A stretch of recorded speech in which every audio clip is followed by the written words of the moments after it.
It is such a delight to be with you all. Thank you for welcoming me and for giving me the opportunity to talk with you this morning. What I wanted to talk with you about, as Ed mentioned, is the topic. I think when I sent him my title, what did I say? I said, yes, here it is. How to change the world by honoring your parents. Now, I thought that was a good title because those two things often, when you talk about them, people wouldn't talk about those things together. What does changing the world have to do with honoring your parents? Well, I think it has everything to do with it. And I think particularly at this moment in our culture's history, this particular issue of authority is extraordinarily important for you to understand.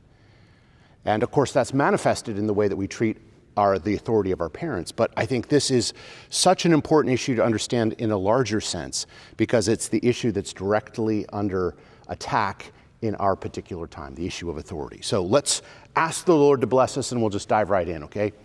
Father, thank you so much for the opportunity you've given us to be here today. I thank you for these students and for the privilege of being able to be here to speak with them.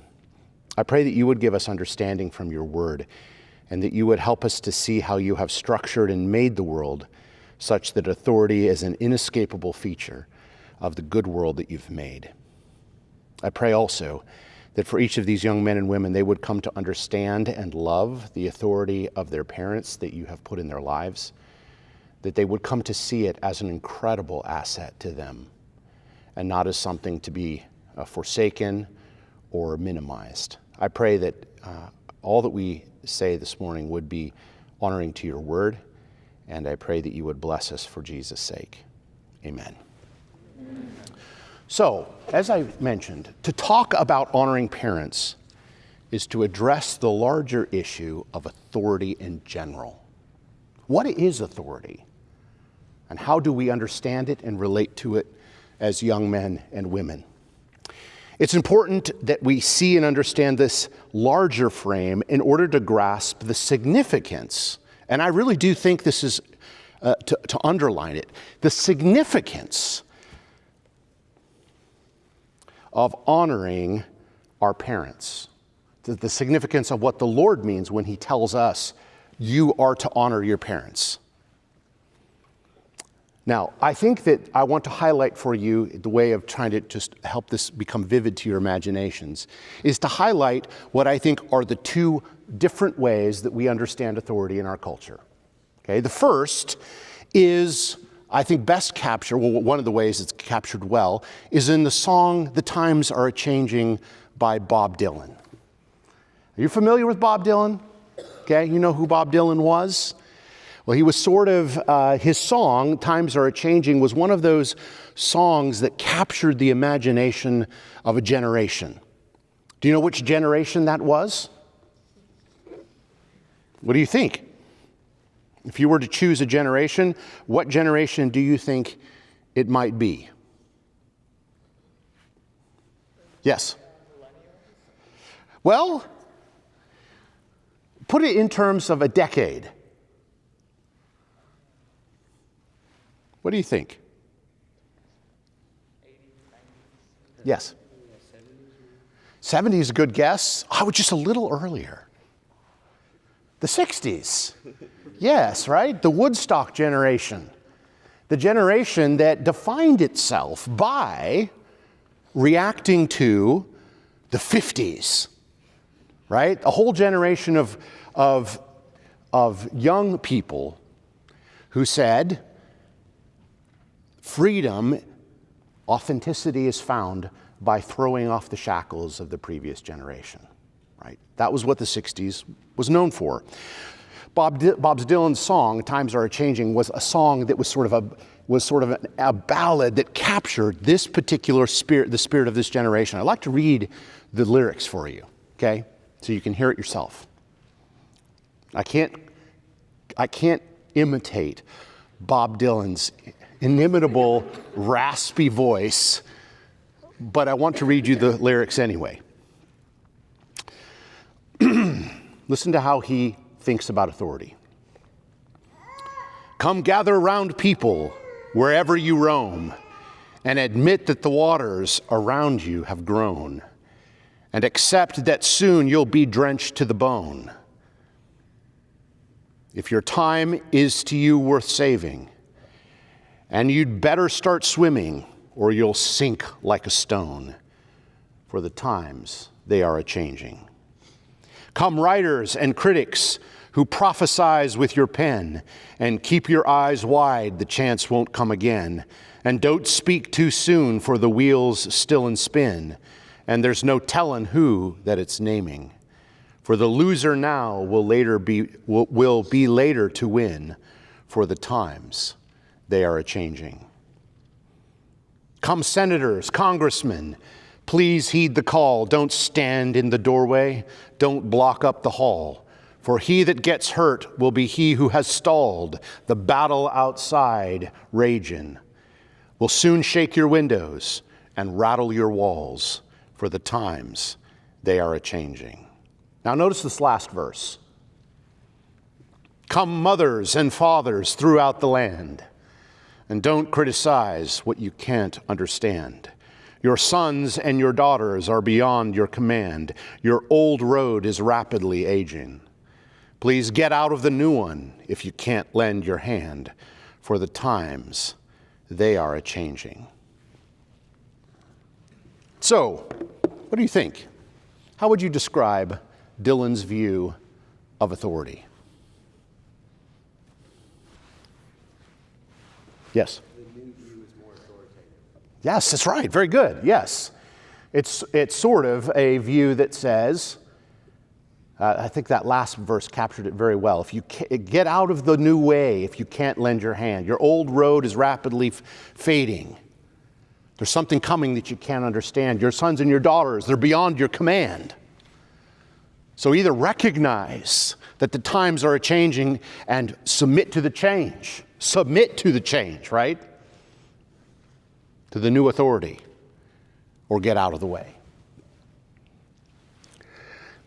For Dylan, authority is something that keeps me, at least the authority of parents in particular here in this song, is something that keeps me from being free. Isn't that interesting?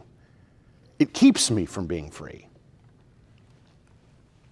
It holds me back from realizing my potential and pursuing my happiness.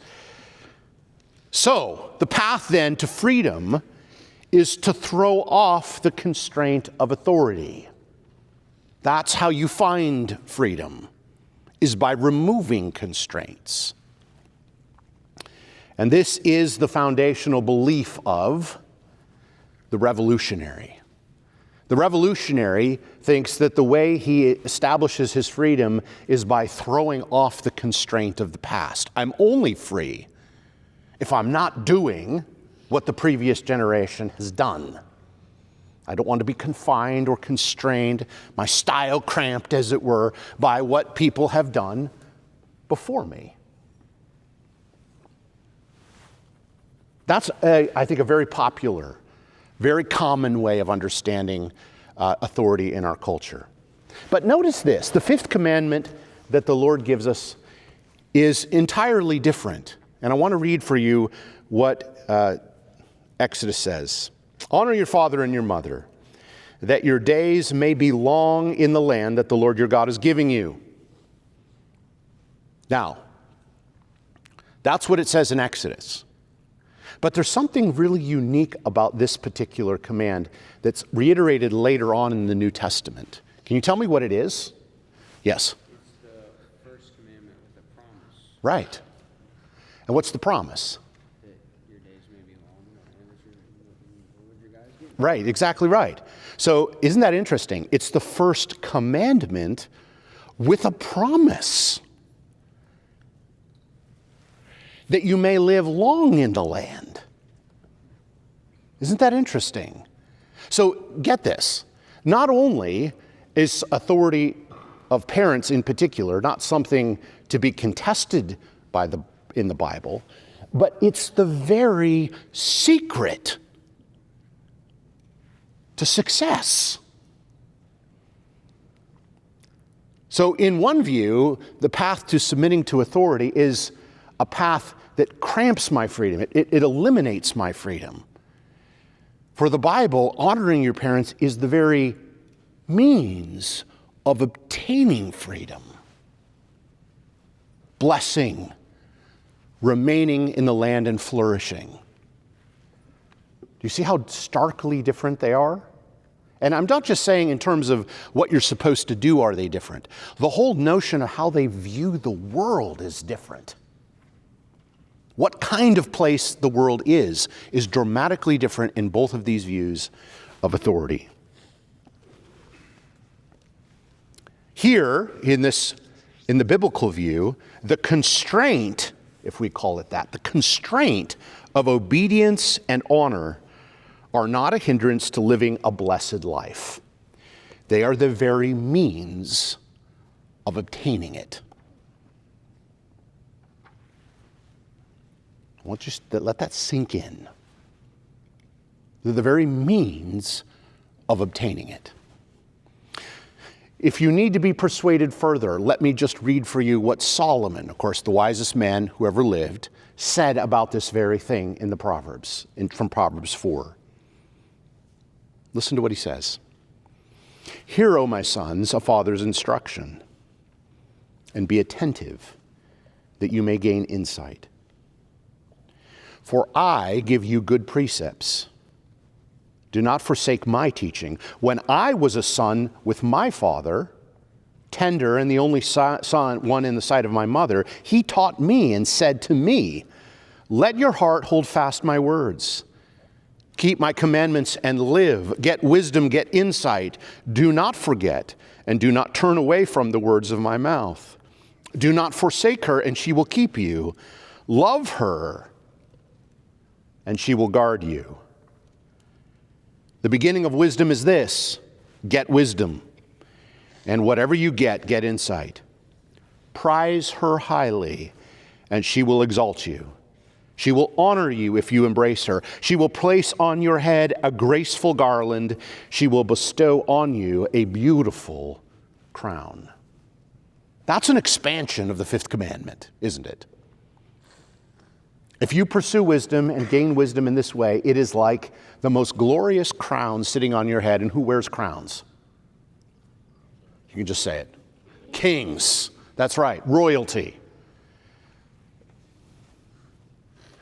And of course, here, Solomon says, listen to my words just in the same way that I listen to the words of my father. My father gave me wisdom and I'm giving you wisdom. And if you understand the preciousness of what wisdom is, it's like a crown on your head. It makes you a king. Not subject, and you know this, kings are not subject to the whims of other people. They rule. Shakespeare said kings are the makers of fashion, right? They're not the ones who are a slave. Kings are the opposite of being a slave. So again, Solomon is in direct conflict with Bob Dylan on this point.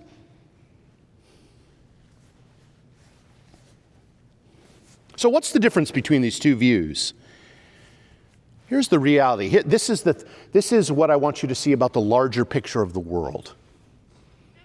Dylan's way says that there's no order to the world but the one that I impose on it. I'll say that again. His understanding of authority, his understanding of the order, because when we talk about order, when we talk about authority, we're talking about order, right? We're talking about the way the world is ordered. Is there an order that precedes me, that comes before me, that I am bound to acknowledge and understand and submit to? Or is there no order before me? Is the world just a chaotic place of random events that the only order that can be had is the order that I myself impose on those events, on that world? Do you see that? That's what authority is all about, the question. Dylan's picture of the world is that the previous generation's authority or the way that mothers and fathers are is one that needs to be swept aside, and my view of the world is the one that needs to be imposed on it. So you can see that there's an inherent conflict between generations, between mothers and fathers and children.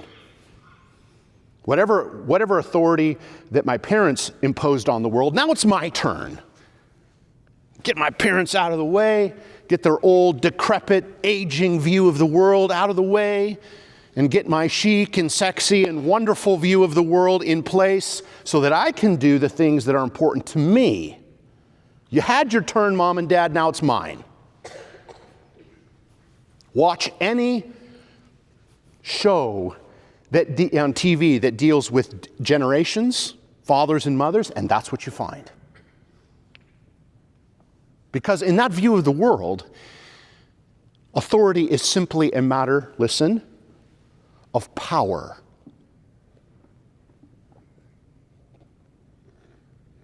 Or as I think it was, I forget which Disney movie it said, the opposite of the golden rule. Or the golden rule as it is sometimes understood by people this way, he who has the gold makes the rules, right? That's the same idea. It's whoever has the power is the one who, and the money, gets to decide what the rules are. That's the point. That's the view of the world that Dylan's song embraces. Meaning, therefore, is what I say it is. Now, this view of the world is a heady one, meaning it's kind of, you can see the attraction of being able to say that I don't submit to anybody. I get to say what the world is. I get to say what my response to the world is. I get to say who I am. Nothing to constrain you. What's the problem with that view of the world?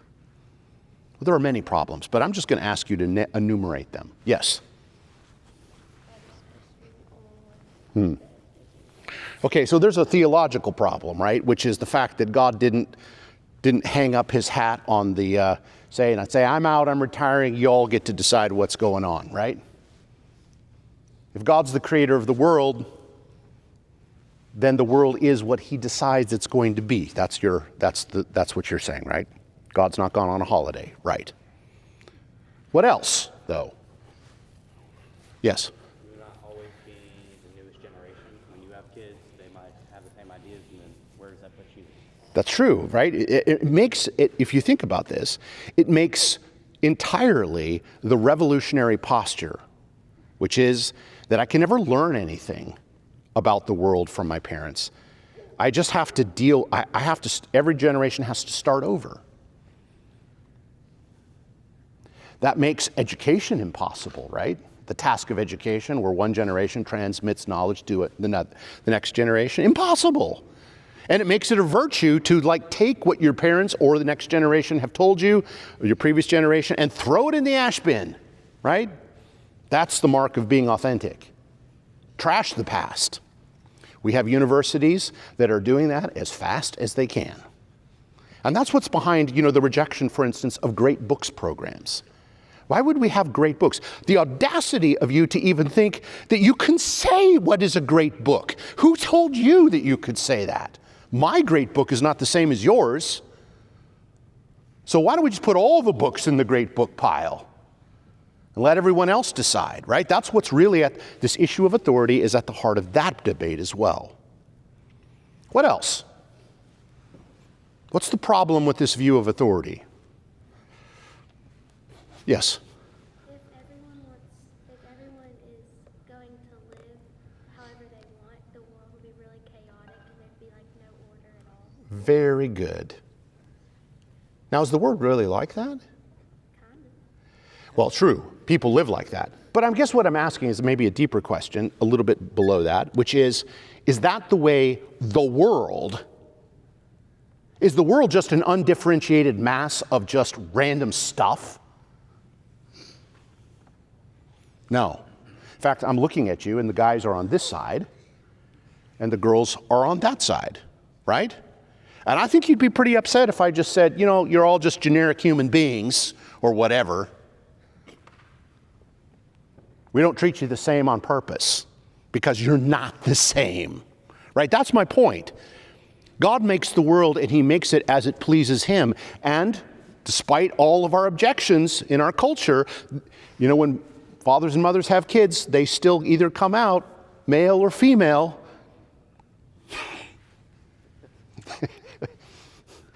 There isn't some third sex. Or there isn't, just bland neutral sex that we get to say you're either, which way you are. How many of you have seen the Matt Walsh, What is a Woman documentary? Okay, some of you have seen it. But even that question, to ask the question, what is a woman? And I think one of the ironies of that document, he's just going around basically asking all these people who are protesting about being a woman, for instance, the importance of being a woman, asking them what a woman is, and they can't actually say. That's the irony of the whole thing. They know so definitely that, women are oppressed, for instance, but they can't say what a woman actually is because they don't actually believe the world is differentiated. They believe it is whatever I want it to be. And that's why you can either be a man or a woman, whatever you want. Okay, so that's the point. Now, I want you just to see how impossible this is. Because, you know this. Just imagine, for instance, that you got the idea, you really took to heart Bob Dylan's song, right? 60s generation needs to be brought back again, and it's time to live a new revolution. So you walk into for instance, how many of you play sports of some variety? Okay, good, most of you. Suppose the next time you go to practice of some sort, you walk up to your coach and say, Coach, I've had an epiphany. I don't like the way that you tell me to play this game. I don't like running all these drills and so forth. I think I want to be authentic to myself and my way of understanding how to play this game. And I think I understand better than your decrepit old rules for this game how it's going to go. I have a new training regime. It's my way. I think I know how to play this game better than you do. Your old ways are rapidly fading. Or how many of you play a musical instrument? Okay, great. So next time you go to your music lesson, say you play the violin, you say, teach, all the scales that you have me doing, they're so restricting and confining. They don't enable me to express my true self. I have a concert musician locked up deep inside my heart somewhere, and your way is not enabling me to achieve it. I want to be able to play with just the expression. I just want to be authentic. So no more scales. No more score analysis. I'm going to be free. I'm going to saw away on this violin like an orangutan, and I'm going to make sweet music. What do you think is going to happen if you do that? How is your coach and your music teacher going to respond? Well, I hope they will laugh first. They probably promptly kick you off the team and say, you can find a different teacher. Have fun with that. See, that's the point. I think you get the point, right? We all know, for instance, when you look at a very highly trained athlete, say, for instance, Michael Jordan, legendarily as a basketball player. No one ever said about Michael Jordan, poor man, he looks so bound by the rules. He could barely do anything. Right? Or Itzhak Perlman, for instance, on the violin. No one says about him, All the musical forms and the things that he has to observe are just cramping his style and keeping him from being what he really could be, right? Isn't it the amazing thing that when you see someone who is so gifted like that, it's not because they threw off all the rules, right? It's the fact that they have become so mastered by them that it is second nature. Michael Jordan had come to so embody the rules of basketball that it was for him like the rules of a fugue for Johann Sebastian Bach, right? It wasn't a constraint as much as it was an opportunity. So there was no one who looked more free on the basketball court than Michael Jordan. There's no one who looks more free with a violin than Itzhak Perlman. It looks like they are the master. And it's because they have been mastered.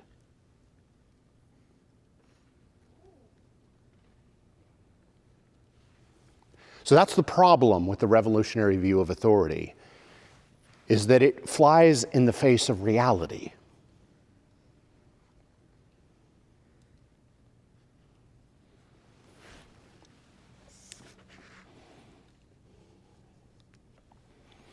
The fifth commandment says that there is an order that comes before me, and that is the thing that I must honor.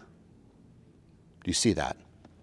There's an order that comes before me, and I must honor that. At the heart of the fifth commandment is the fact that we all are dependent beings. What does that mean? Dependent beings. What do you think? Yes? Yes. You have a mark on yourself. You may wonder what that is. It's not a tattoo. What's that? Yes. You're exactly right. You have a belly button. And your belly button speaks constantly of the fact that you are a dependent being. You relied on the nutrients that your mother supplied through your umbilical cord for you to even exist, to come into the world. And when the umbilical cord is cut, it doesn't mean that suddenly you're free. Freedom at last.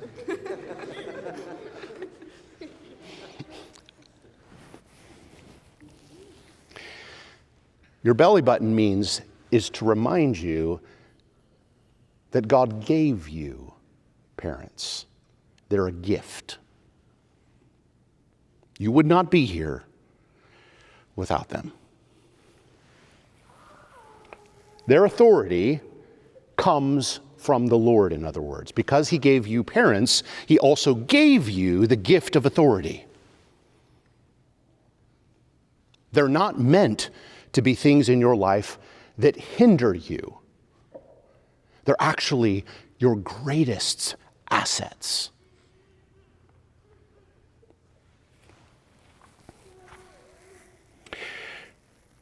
And this means that the way we honor them, honor our parents, is connected then to the way that we honor God.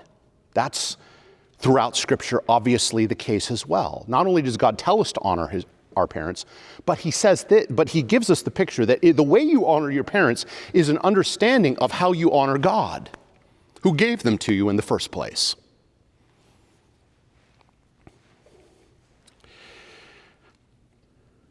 The Hebrew word for honor means to glorify. And it is the way that Scripture directs us to honor God, right? We glorify God by honoring him, or we honor God by glorifying him. God commands us to glorify our parents in a way that mirrors the way that we glorify him. So when the fifth commandment tells us to honor our parents, what it's not just saying is we just receive their authority, right? That's true. But what if we were to translate that word and put it as we could do, as I was suggesting, and say, glorify your parents. So, of course, obedience to your parents is one way of honoring your parents. But if you put the term glorify in the place of honor, which I think goes nicely there, the same way we honor, glorify God, then simply submitting to your parents' rules is not at all just what the commandment has in mind. Do you see that? It's not just simply saying, if you obey your parents, you've done your duty, you've gotten the fifth commandment, you can check it off your list of things to do for the day, and on you go. There's a much greater view here in mind. When we translate it, glorify your parents, I think you can start to see what that might mean. So I want to take just the last bit of this talk and point out several ways there's an analogy between the way that we honor or glorify God and the way that we are called to honor or glorify our parents. Okay? There's an analogy here. If you want to see more about this, Peter Leithart wrote a wonderful little book on the Ten Commandments. And he points out this very same connection. So I'm just giving you what he has written there and fleshing it out for you. So let's look at a few things. I want you to see how expansive and beautiful this picture really is. So how do we honor God? There's a number of ways. First of all, by praising him. We glorify God by praising him. So let me ask you this. How do you speak about your parents to other people? Do you speak well of them, praising them to other people? Or are you like Israel in the wilderness and you see your life as a barren stretch, and God, like the Israelites saw God as, remember what the Israelites used to say about God when they were in the wilderness? I wonder if you've said this to your parents. God, why did you bring us out into the wilderness to kill us? Dad, why'd you take me out in the backyard and make me do all these things? Are you trying to kill me? I think my sons sometimes have thought that. Israel grumbled about God's authority in their life. And therefore, they spoke about God as if he were some evil genius trying to destroy them, rather than the one who was providing food for them in the wilderness. So how do you speak about your parents? I want you to think about this seriously. When you're with your friends and no one's listening, and mom and dad said that backpacking trip or whatever else on the weekend, they don't want you to go do that. They want you to do something else.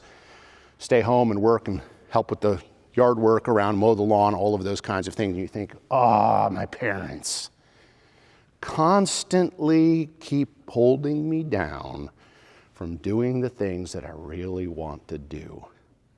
You say to your friends, my parents, I can't go because my parents want me to stay home and clean the house, work on the yard, help with the family things. Check yourself. Because what you're doing is communicating about not just what they've decided, but you're communicating about them. Do you see that? That doesn't mean that everything that your parents tell you to do is easy to do. I'm a parent. I know sometimes, like the Lord, I devise difficult things for my children because I know it's good for them. Someday, when you're parents, you will understand this.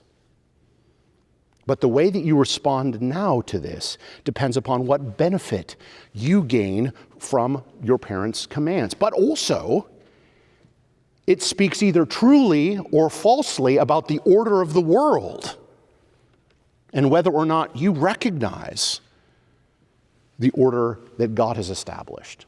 Because remember, If you are casting off or speaking poorly of your parents, you are fundamentally speaking poorly of the God who gave them to you, as if he didn't know what he was doing. Okay, that's the first thing. By praising the Lord, we honor him by praising him, and we honor our parents by speaking well of them to others, by praising them as well. I think, here's the thing. One of the things that would dramatically set apart all of you from your current generation is it is very, very, very common to criticize authority, not to speak well of it. But if you belong to the Lord, one of the things that should be coming out of your mouth, not just with your parents, of course, are here centrally, but authorities in your life, your teachers, your pastor, authorities like civil authorities. How do you speak about them? It is a reflection of how you understand God. Okay, so that's important. Second thing, we honor God by serving him. Right? How do you honor and glorify your parents? You serve them. Here's the thing, guys. Parents spend most of their life serving you. And you will come to understand this when you're a parent. Let me give you an example. My wife calculated we have 7 children. When we were on child 6, my wife calculated that we had changed 10,000 diapers. So that number went up. I don't know what it is now.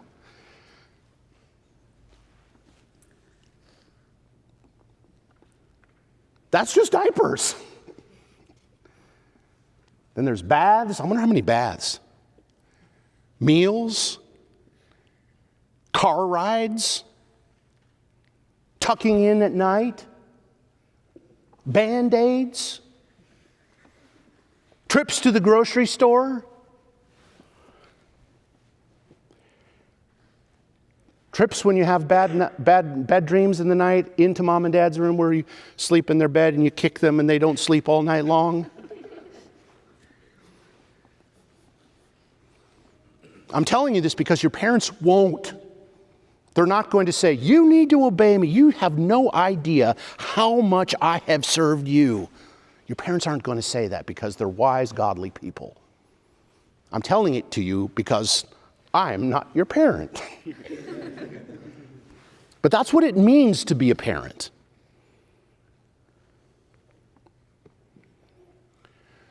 So what is important for you all, and this is again another thing that young people rarely consider. They don't think about how they are to serve their parents. When mom asks you to wash the dishes or dad asks you to mow the lawn, you really ought to think about this.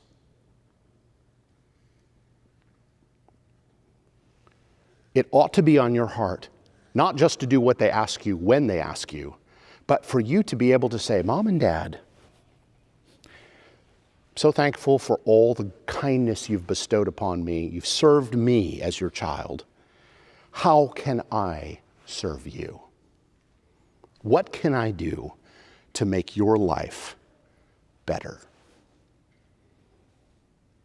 Let me sign up. I'd love to do it, whatever it is. And every time they ask you to do something, that should be the thing, the gratitude of understanding what they have done for you should drive you to say, yes, sir, yes, ma'am, and get on with it and do it happily because you recognize the debt you owe your parents. Gladly. Serving them. Leviticus 19:32. You shall stand up before the gray head and honor the face of an old man, and you shall fear your God. I am the Lord. You honor your parents by serving them and recognizing the sacrifice of their lives. Third thing, how do you honor the God? Well, you honor him by listening to him. The Hebrew for glorify means the Hebrew word's kabod. And if you know anything about the Hebrew word for kabod, you know what it means? What does it mean? Any ideas? Yes. Heavy, yes. So what does that mean? What way does this, when we think about honor or glorifying God, how does heaviness play into this, do you think?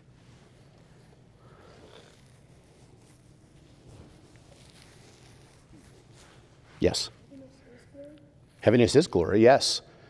But so for instance, if you're going to glorify the Lord and he speaks to you, how do you treat his words? As if they have weight. Right?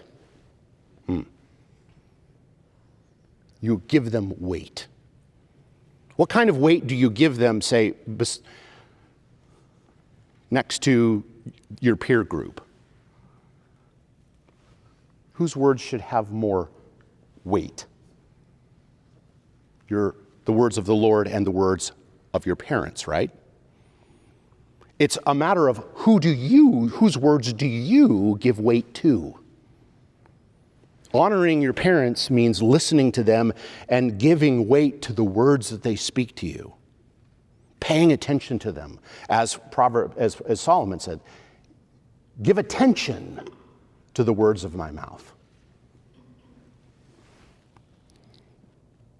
Praising our parents, serving them, listening to them. Fourth, we honor the Lord by trusting him.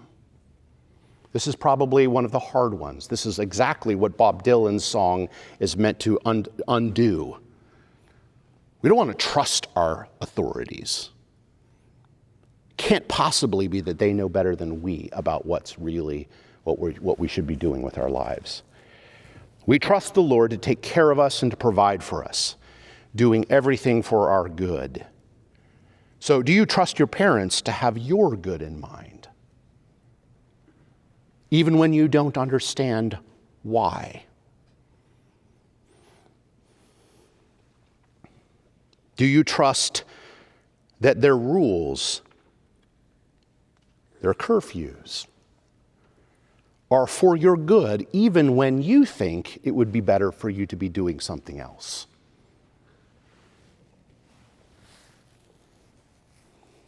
My friends don't have to come home at that time. Why do I have to? My friends get to go on that trip. Why can't I do it? If only my parents knew how to parent as well as my friends' parents did. That's sometimes the way we think about it, right? If we're honest. But remember, trusting your parents is an expression of your trust in the Lord. That the Lord knows what he's doing, even when we don't. One more. How do we honor the Lord God? Well, Scripture says we honor him by submitting to his discipline. Hebrews 12 tells us that the Lord disciplines the one he loves. And discipline is, I want you to understand, discipline understood, I think the way Hebrews 12 is talking about it, is not punishment. Discipline is training. Your parents discipline you the same way that your sports coaches discipline you, right? They give you difficult, hard things. Why? To enable you to become more skilled. The challenges and the difficulties that come in this form of discipline are not designed to squash you like a bug. They're designed to train you so that you have greater capacities, greater abilities. You're able to do more things. You're able to be a more free person. That's what discipline is all for. You'll understand this someday when you become parents. My mother used to tell me, and this is interesting, sometimes kids think that their parents love discipline because they think that authority is the exercise of power, right? It's the place where I get to say as a parent, I get to do what I want to do and you have to do what I want you to do, right? That's what we tend to think. So you think the parents, when they discipline, it's like the great moment of exercising authority over kids, coercion. I remember my mother used to tell me that disciplining us, myself and my two brothers, was the most difficult thing she ever did. In fact, she said, I had to discipline you as a strict, in my heart and mind, fulfillment of the Lord's command as a parent for me to do it. Because if he hadn't commanded me to do it, I wouldn't do it. I wouldn't want to do it. But the Lord says, if I love you, I must discipline you, train you, not just let you do whatever's in your heart because you're a child. And what does the Bible say about child? What's in their hearts? Foolishness, right? They need to become wise. That's only going to happen if parents train their children by loving them. So you're going to discover as you get older, as you become parents, that discipline and training of your children is one of the hardest things you do. It's one of the most difficult. It requires constant vigilance and energy. You just sit down for that wonderful cup of coffee in the morning, and your coffee's nice and hot, and that's when your kid wants to act up. You think, just give me 5 minutes with my cup of coffee so I can drink my coffee. Because you know what's going to happen? I'm going to have to discipline you, take you and deal with this whole thing, and then I'm going to come back to my coffee, and it's going to be cold. So I'd rather not have to deal with the inconvenience. I'm just going to turn a blind eye, pretend I didn't see it, and drink my cup of coffee in peace. But you can't do that as a parent. Why? Because you love your son or daughter. And God says, if you love as a parent, you can't turn a blind eye. He who lets his child has his own way is a parent who hates his son. Okay? So when your parents discipline you, I want you to remember this. They're doing something that is an expression of love for you. It's an expression of diligence on their part. They aren't going to just let you do whatever you want because they love you. They're obeying the Lord, and they're sacrificing themselves for you. And that means that if you're wise, you will value it. You will listen to it. You'll pay attention to what they say. Receive your parents' discipline in the same way that you receive the Lord's discipline. Pay attention to it. Now, last thing. Very last thing.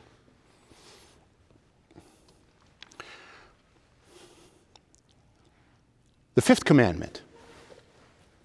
Was it given to children or adults?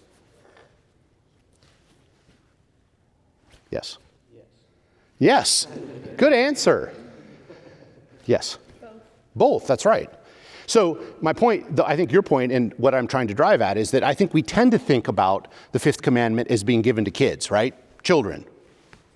Aha! But, as your belly button tells you, no matter what age you are, you still have it, you're still a child. You still have always parents. Okay, so here's my point. The fifth commandment is not a commandment that you suddenly age out of.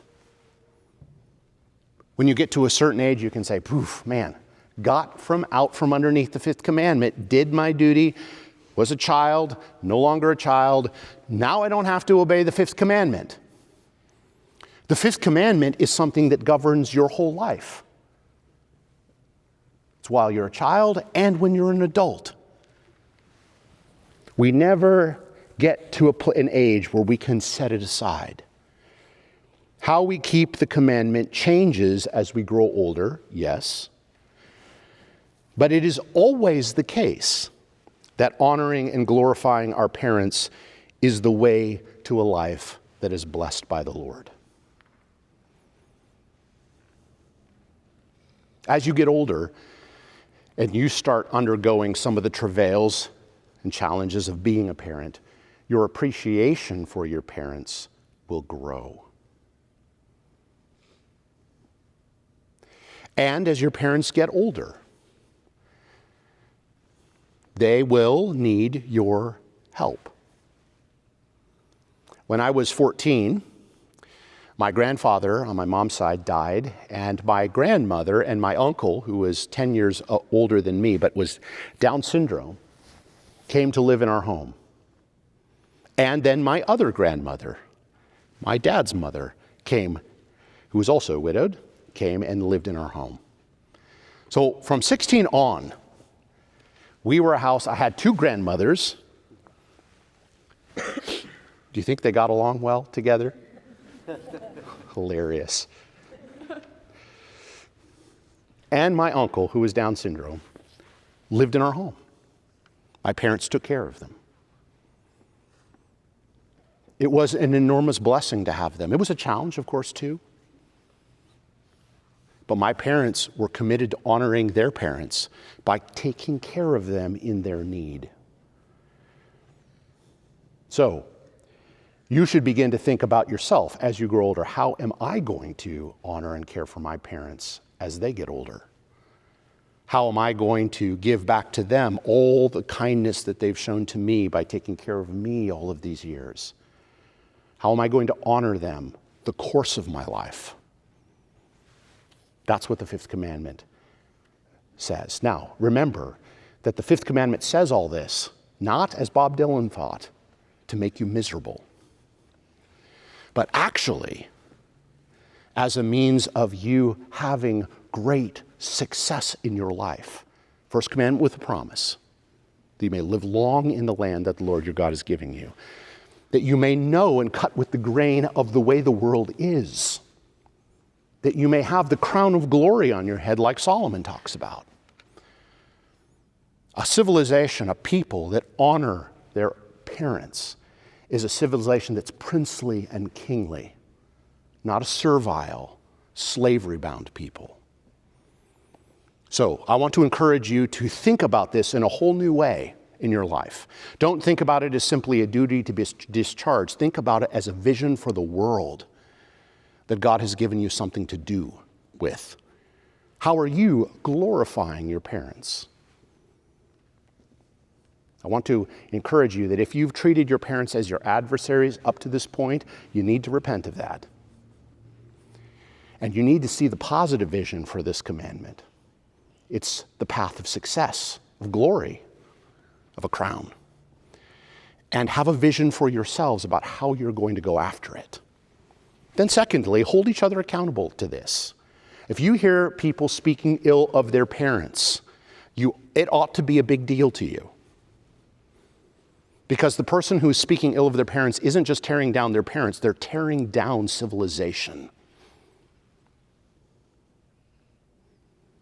That's how serious it is. They're destroying the very fabric of the way that God has made the world. So hold each other accountable on that point. If you want to build culture, it starts with honoring your parents. Okay? All right. Thank you for your attentiveness. I want to give you an opportunity. You don't need to clap.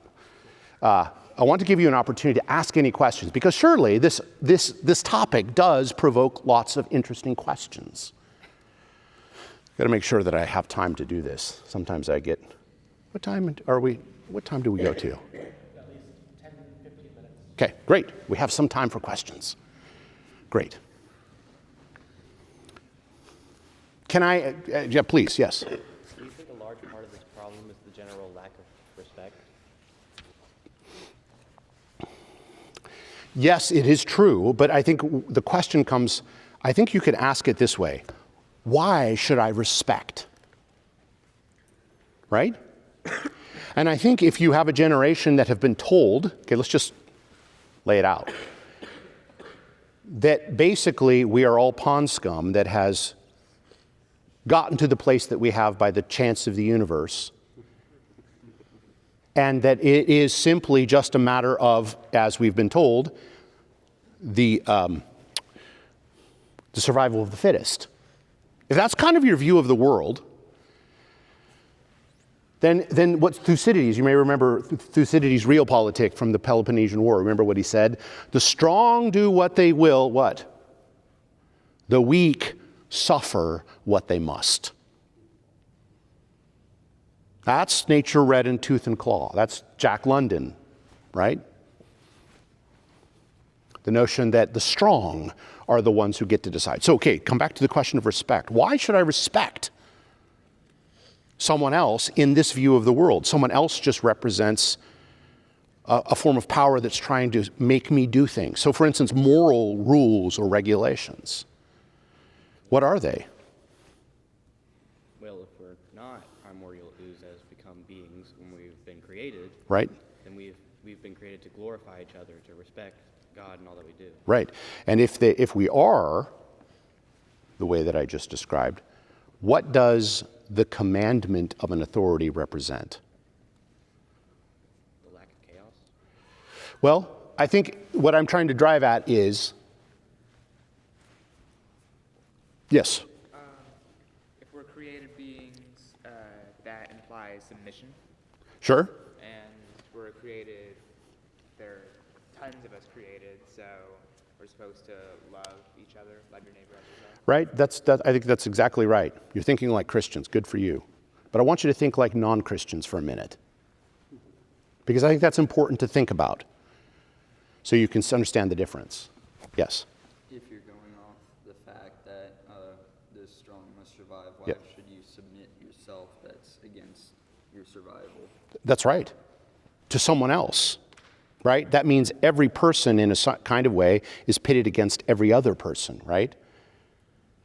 It's helpful if people are your ally to do what you want to do, but if they aren't, moral regulations, in other words, the postmodernist philosopher Michel Foucault talked this way, that knowledge is power. If I know something, it's an opportunity for me to exert my power over you. So, of course, when people start making moral commands like there's some moral order to the universe, basically what they're doing is trying to con you. They're trying to con you into thinking that there is some moral order, but it's really just their order, and they're getting you to submit to it. Right? So then your chances of survival are pretty nil, right? If you're willing to submit to someone else's rules for your life, which are not for your best interest, but for theirs. You see how it sets every person, every generation against every other person and every other generation. Yes, it is, a good, we can appreciate or admire someone who simply says, you know what, I'm not going to do, it's like Rage Against the Machine. I mean, you know who Rage Against the Machine was? I'm glad you didn't know. It's a very hardcore rock band. They were famous for having a song that had a chorus that just they said over and over again, F you, I'm not going to do what you tell me. And that's the chorus. And it represented kind of a more extreme version of what Bob Dylan was basically saying, right? Same thing, just a different set. And then COVID happened, and we all forgot the chorus, right? Oh, yes, such irony, right? But that's the point, right? When, in fact, that's your view of the world, then authority is simply a means of actually prohibiting your freedom, keeping you from being free. So rebellion is a kind of, there's something honorable about it, or at least self-promoting. Okay, so that's the thing. I think it was all back to respect. Why should we respect authorities? Well, the only reason we should respect authority is if there is order to the world. And that authority represents real good for my life. And then is in that place so that I can, in fact, honor them because they're put there by God, who is also the creator and the one I'm to honor. That's the only way respect makes any sense at all. Okay, any other questions? Yes? Is there a time when we need to give respect to others that sometimes we're doing it for our own will? Explain that just a little bit more. What do you mean? Is there a time where we need to be a ruler to others and give other examples, but we're doing it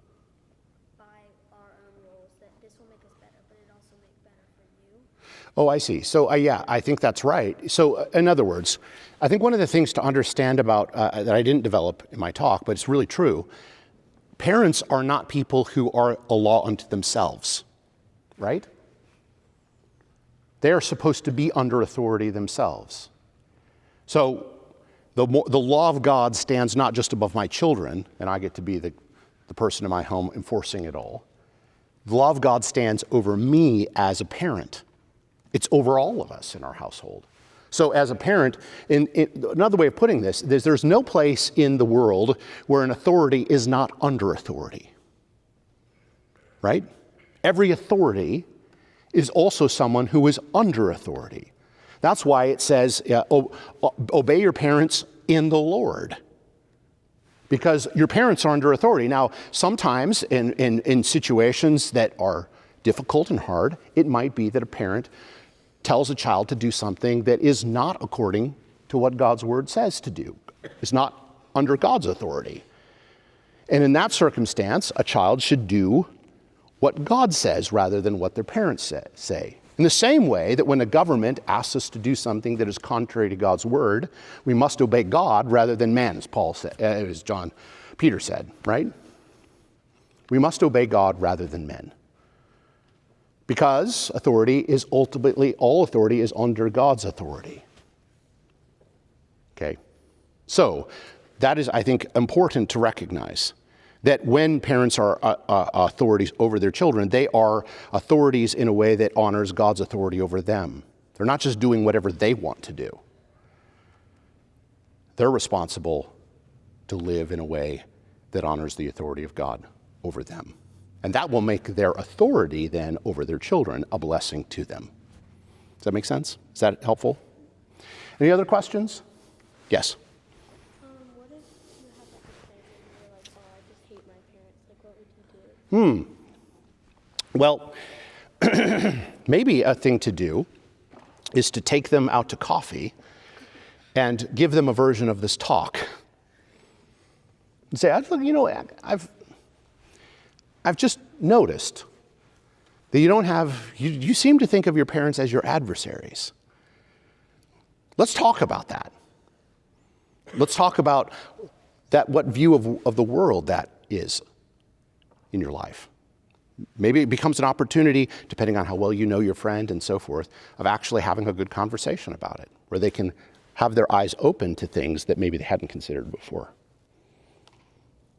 It's a good question. Yes? So like my grandparents' parents have passed. Mm-hmm. How can my grandparents honor them? Well, one of the ways we do that is by honoring their memory, right? Because remember, the teaching, I think, when Solomon is teaching his son, he is saying, as my father taught me, so I am honoring the teaching of my own parents. And we do this in lots of ways. I mean, there's lots of ways of doing this, but in fact, remembering the gifts that we have been given by our parents' generation. Not letting the stories about their lives and who they are and what they gave to us just sort of disappear, right? I think that's a tangible way of honoring them and remembering their lives. This is one of the reasons why we have graveyards also, is that we're remembered that people didn't just pass away, but God is going to raise the dead sometime in the future. And that actually is that we live among, we worship, and this is, of course, another whole other subject, so I won't get into it, but just to simply say that graveyards are gathered around the worshiping people of God. That's why they put them in front of churches. It's because we are connected with them. They are our ancestors. They're the people who have gone before us. Now, that's become more distant because now graveyards are different places. But if you went to church in a village church in the medieval period, you would have walked through probably gravestones for people related to you. And it would have been a tangible way of remembering, I'm one of them. I will take my place with them sometime. Another fact of the matter is that if you went to a church, I was just in Europe not long ago looking at some of these enormous, unbelievable buildings that were built by generations of people who never worshiped in those buildings. Their gift was a place for their children and their grandchildren. Those buildings themselves are testaments to their sacrifice and the kind of people that they were. So the way that we cherish that inheritance as well. Like, we read books from people who are dead, right? And that's a way of honoring them as well and remembering them. It's a great question. Yes? So, we have graveyards, and aren't those kind of like gardens, and the gravestones are like tomato, peas, and other things? What do you mean by that? Well, like, you're naming each person, so it's kind of just like putting the fact that each thing is like saying that Uncle Bob and all that. And if you were in a normal garden, it would be like tomatoes and peas and True. and eventually they'll be risen, and so it would be like the growth of a garden. Yeah, I think that's right. And that's, I think, one of the reasons we see, well, one of the realities we see at the end of the Bible when we see the heavenly Jerusalem is a garden city, right? It's a city in which tomatoes and peas and people are together. Yeah. Yes, ma'am. As a parent, I have Yes. to admit, occasionally I might do something that's not completely right. Yes. I might sin, attitude, Yes. whatever. Can you give advice to the kids on how to help their parents in a honoring way at Yep. the time when the parent might be wrong? Right. Very good. That's a great question. Does the Bible have anything to say about suffering unjustly? Yes. Job, yes. Okay. Yes. What else? Where else? Jesus. Well said. Exactly, right? Yes. Yes. Remember, in thinking of Jesus, Peter says that Jesus, when he suffered insults, did not insult in return. He did not return evil for evil, but gave a blessing instead. So part of this is important for you to recognize, that this is being you're not just under your parents' authority, you're under the Lord's authority, right? And so, for instance, if your parents, let's just say a hypothetical, probably has never happened, but let's just say, parents get the wrong man. You saw it go down, you know it wasn't you, you know it was the other guy, but you get hauled off for discipline. You get grounded and you're like, it wasn't me, it didn't happen to me. Mom and Dad, come on. Remember Jesus. Remember that you are under God's authority, not just under your parents' authority. God sees. And Jesus knows he knows the score. He knows what happened. And he says, it's all right. You can suffer injustice in submission to me and follow my example and trust to me, because he's the judge of all things, right? Your parents are fallible. They are going to make mistakes. They are not omniscient. And that means that even in your scenario where that might be the situation, God still can bless you. That's the crazy thing. Honoring your parents even when they're wrong. In other words, this fifth commandment, do you notice, I think one of the striking things about the fifth commandment is it doesn't say anything about the mistakes and infallibilities of parents. Honor your parents when they're right. Doesn't say that. So isn't it interesting that the command just sort of ignores what we would normally think of as the kind of like, but, right? But mom and dad get it wrong a lot of the time, or some of the time. How can I honor them then? The commandment doesn't give any caveats. It just says, honor your parents. And it can say that because, as Paul says later, honor your parents, obey your parents in the Lord. The Lord is the one who is over all of them. So even when your parents are mistaken, they've sinned, they're wrong, God is at work in your life through it. And how you respond to your parents, honoring them even when they might be wrong in that way, is the promise is still there.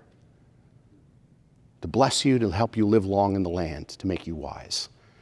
Now, that is not to say you can't have conversations with your parents, respectfully talk with them, all of those things. And sometimes, yes, it is a kind of situation. Family life is complicated, and I understand that. I'm not trying to make it just antiseptic and easy. Sometimes I've had to be, as a pastor, a mediator between children and their parents over difficult issues.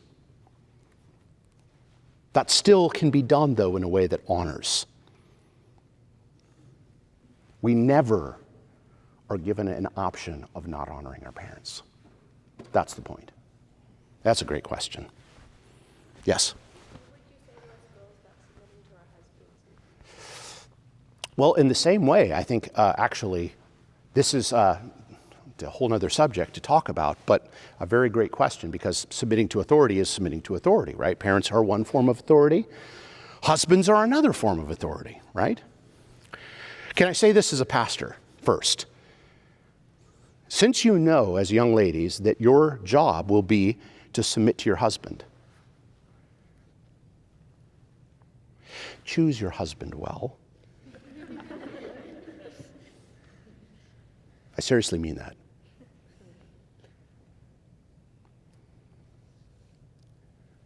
Watch a lot of Jane Austen films and read her books, okay? Because Jane Austen knows the folly of submitting to a foolish man, or the pain of having to submit to a foolish man. Do not marry a foolish man.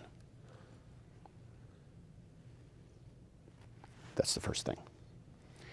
The second thing is, when you marry that man, he's going to be imperfect, which means that he's going to make mistakes like your parents did. He's going to have judgment that falters. But again, what you've learned from honoring your parents will also apply in your marriage, right? Because you're to submit to your husband as to the Lord again. The Lord is using your husband as a blessing in your life, even his imperfections and failures. And again, like honoring your parents, the Lord doesn't give you a day off for honoring your husband, right? He doesn't say, honor your husband as long as he is this kind of way. Honor is one of the things that you are commanded to give, in the same way that if I were to walk over to this side of the aisle, to future prospective husbands, and say, men, part of when I said don't marry a foolish man, the thing I want you to recognize is that the way, what women ought to be, the metric they ought to be using is asking the question, is this man like Christ? Because that's what, of course, the command for you is to lay your life down for your wife like Christ laid his life down for the church. That's a tall order, right? Learn to love sacrificially that kind of way is what makes you a kind of husband that makes it easy for a woman to respect and honor. A man who confesses his sins and recognizes when he's wrong and asks for forgiveness is the kind of man who is easy to respect. So, I think that's the other side of it, is that all authority is under authority. That's my point. So being a woman, I think, in this way, recognizes that, again, I think submitting to a husband in our world, in a world dominated by feminism, is just like having parents. It's a terrible oppression. But the Lord says it is a great means of glory, protection, it's a path to freedom, not to slavery. Okay, so there's a lot more we could talk about there, but I think that's a kind of basic way of looking at this and understanding it. All right, any other questions? Yes, sir. We're done? Unfortunately. Yes. You can do this for hours. You're right. This has been very fruitful. Thank you. You're very welcome. Thank you guys for having me. I look forward to coming back, right?